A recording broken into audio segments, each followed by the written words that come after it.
Hey guys, and welcome to our review of Boruto Naruto Next Generations. I'm your host, the Cinder Blaze, and with me today we have... Makotoa.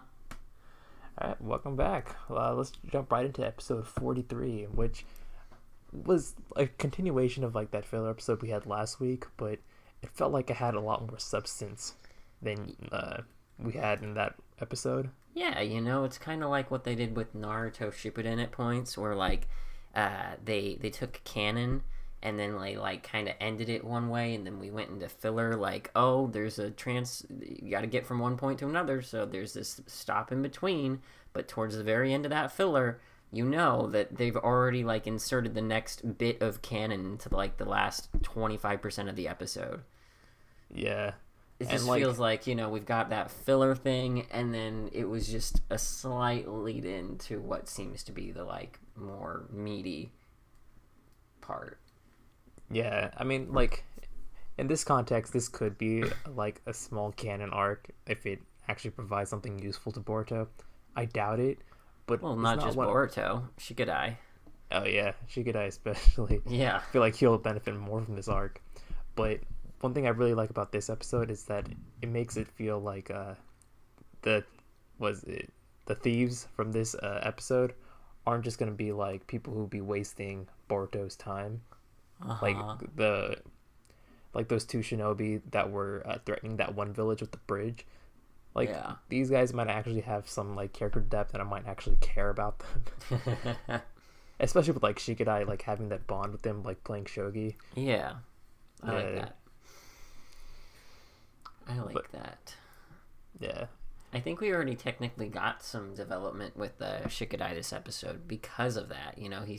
We're going into depth of what he's like, where, he's kind of still just like his father was in a sense, but it seems his father's kind of forcing him to play so that he can, like, what was it? What was the reason? So he could get some extra cash or something? Forcing him to figure out a specific strategy, but now that he has a buddy to play with, he's actually more interested in learning for that reason, not just so that he can, satiate his father's desires. Yeah, and like the way he was playing, I think the dude with the purple hair did kind of pick up on it. He was kind of like focused on like one thing, just like, well, I just have to protect the king, right? Like that's all I have to do. But when I kind of like compared this, when I compare Shikadai to Shikamaru back in like the original Naruto, there's not really much of a difference, except for like the time period. Like Shikamaru did have to like deal with different problems because it was a different time. But if you like just put Shikamaru in this era, that's exactly what Shikadai is, and different situation. Yeah, like it still bothers me. Like the longer this goes on, the more it will. And I really wish that they would kind of like separate Shikadai from his father, just like they did with Boruto and Naruto. Like even though like Boruto has a lot of similarities to Naruto, he acts completely different. The way he does stuff is like, very Boruto-esque. Like it's obnoxious, like for most of the stuff he does right now. But he's like a spoiled kid, so like it's reasonable for him to be obnoxious in that way. But Shikadai is just. Yeah. Great timing. Yeah, Shikadai is just like everyone likes Shikamaru, which is why like I don't think there's much of an issue with him being just like his father. It's like an extension of his Shippuden character arcs and stuff. Like a lot of people really liked Shikamaru Shippuden, and this could be another way of like having that. I definitely enjoyed it, so I wouldn't mind having more. Yeah.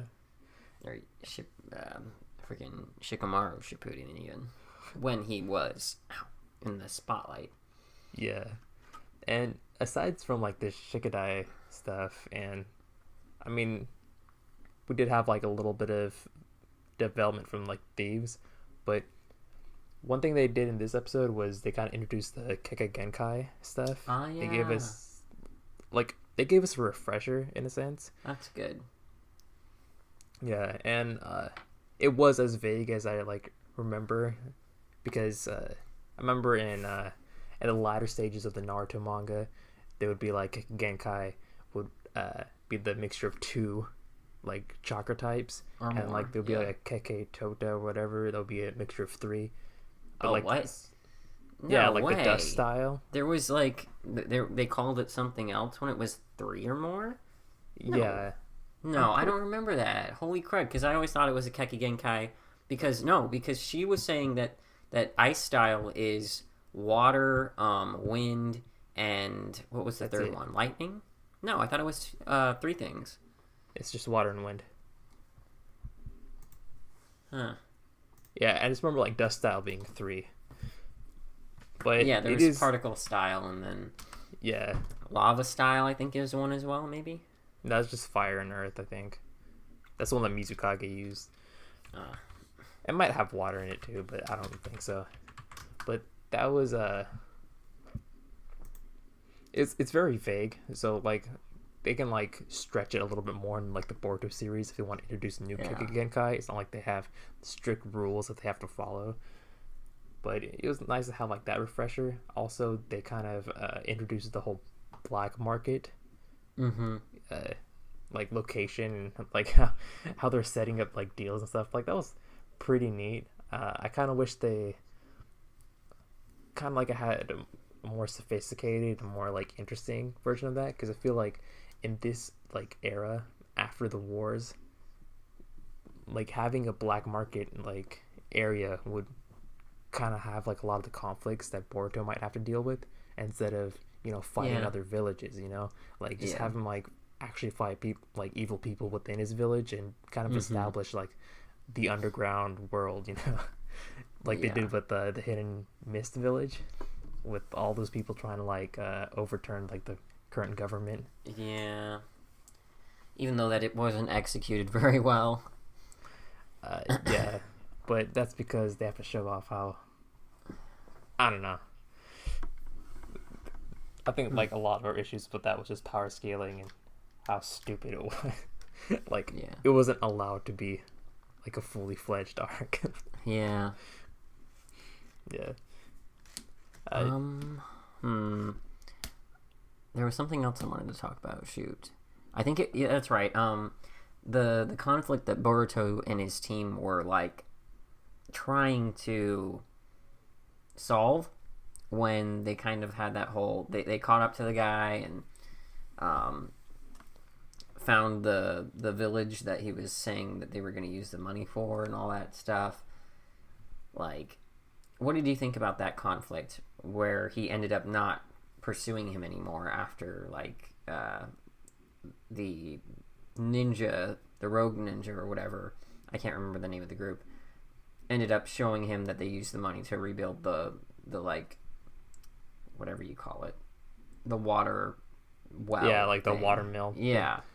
I really liked how like Boruto actually had to like stop and think about what he was doing, instead of just like shoving down his own like ideals down everyone's throats. He just like, wait, I actually have no idea what to do.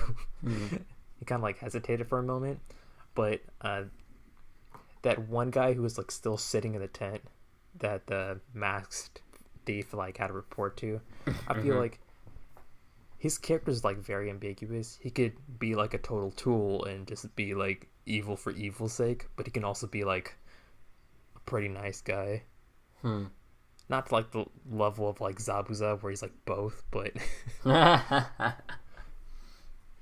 it's like I don't know where this arc will actually like end up, but it might just be like a filler happy ending, whatever kind of thing. Hmm.